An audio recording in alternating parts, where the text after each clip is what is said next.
Today's video is following on from the video I did on Monday where I broke the news that we have a new CEO, Ryan Melsert. This video is going to follow on from that. We're going to look into who Ryan Melsert is. We're going to look at the charts. We're going to talk about the uplisting. We're going to talk about it all, guys. Yeah. Coincidence. Yeah. Coincidence. Yeah. Coincidence. Something that happens by chance, I think not. What's the crack, everyone? Welcome back to Buy Wholesale. I hope, of course, you're all well. The video on Monday, I had the news out before any of the real news articles caught up. Thanks to everybody in the Discord and Telegram groups. Really do appreciate everybody in those groups. I try to participate as much as I can, but I do read as much as I can, trying to get as much of the information, relay it back. So thank you to everybody there. If we just type in Ryan Melsert now into Google, you can see that over the last day or two, it's just been breaking news, guys. So if we go on to Yahoo Finance, American Battery Metals Corporation announces the appointment of Ryan Melsert as CEO. So Melsert's appointment is part of the leadership transition to prioritize the company's technology development and commercialization efforts and to position the company for long-term growth. Ryan and I have worked closely together the past 2 years, said the outgoing Abtc CEO. He continued over the past few months. Ryan has increasingly taken over the day-to-day leadership responsibilities, including setting long-term company strategies, leading investor presentations, developing high-value strategic partnerships, and leading the recruiting and hiring of the company executives. It is the best interest of the company to formalize the leadership transition and to appoint him as the new company CEO, and I look forward to supporting his succession in every way needed going forward. Ryan went on to say, I am humbled to receive this appointment to the company CEO and fully supported the board of directors.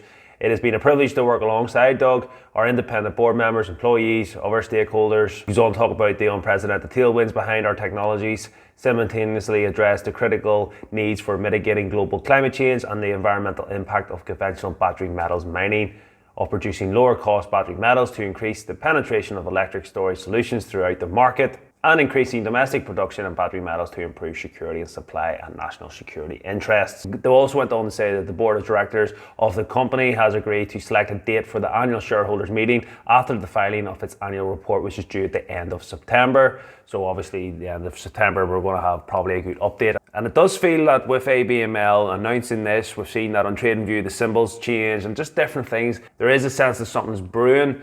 And things are going to happen. So it'll be very interesting to see what kind of update we get over the next few weeks. Current long-time foundation stage board members Doug Cole, Douglas McKellen and William Hunter have been instrumental in growing the company to where it is today. And as the company is now transitions into its growth stage with a focus on technology development and commercial manufacturing, these directors have informed the company that they do not intend to seek re-election at the general meeting. The company is excited to initiate the process to formalize, nominate and present shareholders a slate of highly qualified growth stage board candidates and source extensive network of strategic partners, industry peers and key stakeholders for shareholder vote during the annual meeting. So this is going to be big, guys. COO Andreas went on to say then, people follow leaders, not titles, and during my time at Abtc, I have seen employees and stakeholders at all levels rally behind Ryan with a level of passion, commitment that I have rarely experienced. While this title is changing, we have all been following his vision and leadership from the beginning. Then it goes into Ryan's background. For those that don't know, I've actually got this video where he talks and gives us a bit of insight to his background. My background is really in chemical engineering, mechanical engineering, thermal systems design. Even back about 10 years ago, I was working at a renewable energy research institute in North Carolina. And it was a great platform where it was really agnostic to which type of renewable energy technology was developed. But the platform really enabled fundamental design at the whiteboarding level, development laboratories. We built very small scale samples of systems, bigger piloting space, and then very large demonstration scale projects where we had this big 30,000 square feet, 70-foot tall bay. We would build these pre-commercial systems. And within that infrastructure, I was fortunate enough to win a handful of government and private industry grants and awards there. And one of them was for new methods of extracting lithium from wastewater and geothermal brines, specifically within the US. So that was a 2-year project. I was able to bring on some partners and was specifically engineering and synthesizing these new types of selective sorbents to extract lithium. And the type of geothermal resource I was looking at was actually in northern Nevada. So I was there, and then in early 2015, had always been following Tesla as a company. It was very early stages back then, and then discussions with many employees. They reached out in early 2015, really because this battery gigafactory outside of Reno had been announced, but it really hadn't even gone through a formal groundbreaking yet. You know, it was really just an idea, just a patch of dirt. And the company itself had hired a very large outside engineering firm to build the Gigafactory. And they came back with a very safe but standard design for a factory and said, here's how we can go forward. And the Tesla leadership looked at it and hated it. They said, this is too conventional, this is too safe, this is just, you know, kind of cookie cutter. And they said, instead, we're going to license ourselves as our own general contractor. We're going to build our own EPC, an engineering procurement construction team in-house, and we're going to design this whole facility from the ground up. The building itself, the layout of equipment, the very large utility systems, the routing of instruments, absolutely everything. So there were, you know, 10 to 15 of us brought on in that first wave back in the spring of 2015. We sat in one trailer out in the Nevada desert and started designing absolutely every aspect of the factory. So I did that for about 2 years. So that's a bit of a snippet of what Ryan's background is about. Obviously, it's exciting that he was involved with Tesla for 2 years, and that whole process, we know what Tesla's went on to become. So look, there's a lot of hype around him. He definitely is a lot younger than Doug, no disrespect, not to be ageist, but he is a lot younger and he will be steering us into a bigger future. And I'm really, really excited. And I know a lot of Abml, Abtc holders are very, very excited with Ryan's appointment. He's done good things over the last, especially the last sort of 12 months. The next thing I want to bring to your attention is breaking news, guys. This has just came out from people that are tweeting about it, but it's the NEPA compliance dashboard details. You can go on here and see the field demonstration of selective leaching, target purification, electrochemical production of battery-grade lithium hydroxide precursor from domestic claystone resources has been awarded, guys. People are assuming this means that approvals happen and we can go to site and get construction built on the pilot plant. This is why you need to understand stocks and be in them long term. If we go back to January 28th, so about 8 months ago, guys, American Battery Metals wins the 4.5 million DOE grant to produce battery cathode lithium hydroxide. And our Chief Technical Officer, Ryan Melsert at the time, who is now our CEO, noted, "We are proud to have been selected for this opportunity along with industry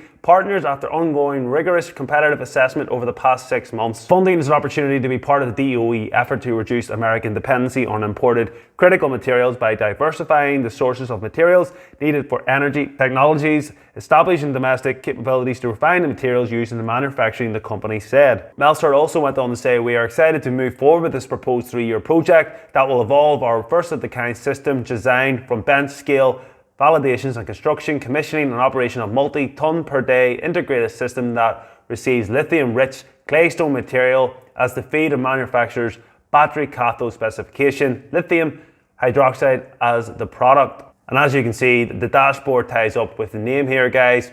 And he finished it off by saying, "We are grateful to have been selected for this reward from the Department of Energy. We are fortunate to work with forward-thinking collaborative partners, including the United States government, as we seek to create a self-sustaining closed-loop economy for the domestic production of critical strategic battery metals that will fuel clean energy." So this is good news, guys. This is another step forward, but people are getting maybe a bit carried away on Twitter that this is going to be absolutely groundbreaking. It is a process that, in my opinion, the stock will have already priced in.